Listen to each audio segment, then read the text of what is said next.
Today's the coverage of the 7th round of Chess24's Legends of Chess event, and today we saw many good games, but Magnus Carlsen has stretched his lead even further. The first position of the top three I want to show you today came between Boris Gelfand and Viswanathan Anand. So in this position, we notice a very interesting dynamic. 3 pawns against a knight. Of course, there's also a pawn over here. So you would think maybe white has the advantage, but not so. After the move rook c7, rook e5, king h7, rook a1, a4, actually one of the pawn goes. But now that the white rook is distracted, 2 pawns are so hard to beat once they get rolling. Rook a1, and now a beautiful move. Rook takes d7, black is rolling. Pawn takes, rook takes, and now rook c5.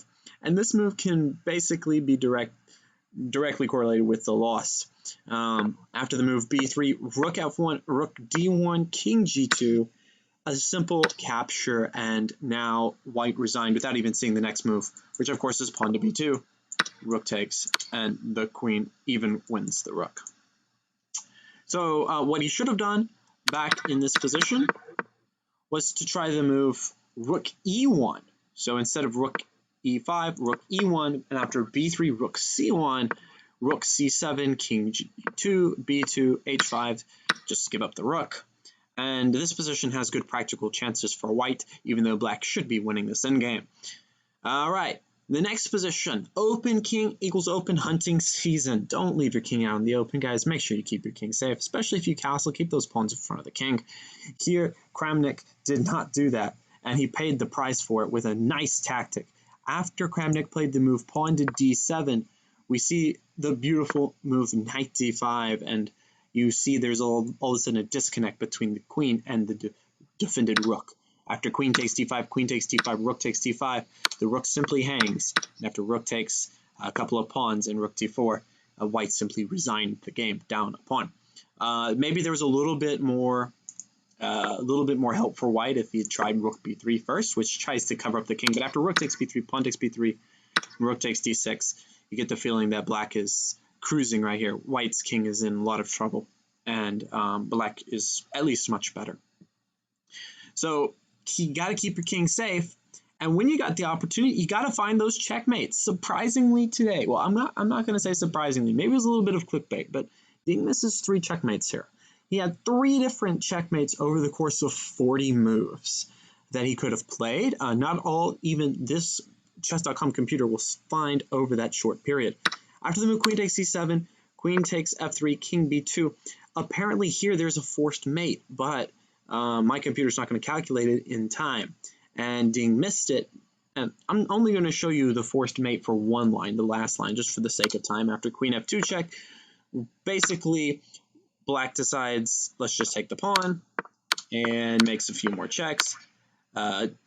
And then eventually starts to push his pawn. White pushes the pawn. It's not a sacrifice because after queen d8, queen takes d8. And I believe it was around here where there was another checkmate. I need to double check. Let me make sure. Yeah, so it was somewhere around here. The second checkmate could have occurred with the opposite color bishops, which makes it a lot better. But again, it's so difficult to find these mates. According to the computer, Blitz players are not going to find these mates. So after queen g2, bunch of checks, captures a pawn, bunch more checks happen, bunch more checks, and now finally starts to push the pawn with pawn to h3. And this is where the real mate that Loren missed here was kind of more obvious, if you will. So after bishop c5, queen d5, he plays an interesting little maneuver with his queen and bishop to line up his bishop after a whole bunch of moves with the king, and then the pawn to get his king safe. Now that the king is safe, he plays for bishop to c6. Now he's got some checkmate threats, and after king takes h3, here he had forced mate in 10 moves, and even my computer will spot this. And after bishop takes h2, it should be now mate in about 8. If we give it a second, you should see that it will eventually spot it. I'm not sure exactly how long. I had my computer look at it for quite some time, but as you can tell, it's starting to see the move queen d1 is mate. Though in this position, after bishop to d7, there is no longer a checkmate because after queen e4, which threatens that obvious queen g4 checkmate, and then queen f3, there's simply no more mate, and the game was eventually agreed to A draw. Back in this position, instead of the check, the move queen d1 should have been enough. Bishop g3. Queen d1, of course, potentially eyeballing the move pawn to g4, followed by queen back to h1. Now bishop to d5. Now this was the hardest move to spot right here. And basically, white is forced to do this because there are now more threats of this. And after queen h1, the move bishop e6, and it's forced mate in 5, as you can tell. And, you know, it sounds like how would a grandmaster ever find mate in 10? But, of course, at this point, it's like forced mate. You just sacrifice a billion times before you get the mate. So it's really more like obvious forced mate in 5 moves, which is why it was a little bit more surprising. So that's the top 3 positions from the 7th round of Chess24's Legends of Chess event. If you enjoyed today's video, please give it a like, follow me, or subscribe, and I look forward to seeing you guys tomorrow for the penultimate preliminary round. Good night.